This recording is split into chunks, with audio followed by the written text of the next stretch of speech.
এই দেশে ২৭টি রাজধানী ছিল, এখনকার রাজধানী ২৮তম। কোন দেশ? ইরান। এই দেশের পুরুষরা গড়ে সবথেকে লম্বা। কোন দেশের? নেদারল্যান্ডসের। এই দেশে ৩৭০০টির বেশি প্রজাতির প্রজাপতি রয়েছে। পেরুতে। কোন দেশে সবচেয়ে বেশি লেক বা হ্রদ রয়েছে? কানাডা। আয়তনের দিক দিয়ে বিশ্বের সবচেয়ে বড় শহরের নাম কি? এটি সুইডেন দেশের চেয়েও বড়।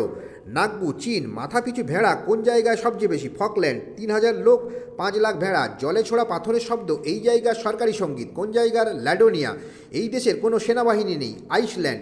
এই দেশের সরকারি ভাষা হিন্দি। কোন দেশের? ফিজি। এই দেশের ১৩,০০০-এর বেশি জনবসতিহীন গ্রাম রয়েছে। রাশিয়া। এই জায়গায় বিমানবন্দরে সবচেয়ে বেশি চকলেট বিক্রি হয়। ব্রাসেল। এই দেশের ১১টি সরকারি ভাষা। দক্ষিণ আফ্রিকার ১১টি সরকারি ভাষা। বিশ্বের সবচেয়ে বেশি দেখতে যাওয়া জায়গার নাম কি? ডিজনিল্যান্ড। এই দেশে কোনো নদী নেই। কোন দেশ? সৌদি আরব। পাউ ব্রাজিল বা ব্রাজিল উড গাছের নামে কোন দেশের নাম? ব্রাজিল। এই লাইব্রেরিতে ৫ কোটির বেশি বই রয়েছে। কোন লাইব্রেরিতে? নিউ ইয়র্ক পাবলিক লাইব্রেরিতে। এই দেশের মানুষ মাথাপিছু সবচেয়ে বেশি বই পড়েন। কোন দেশের? আইসল্যান্ডে।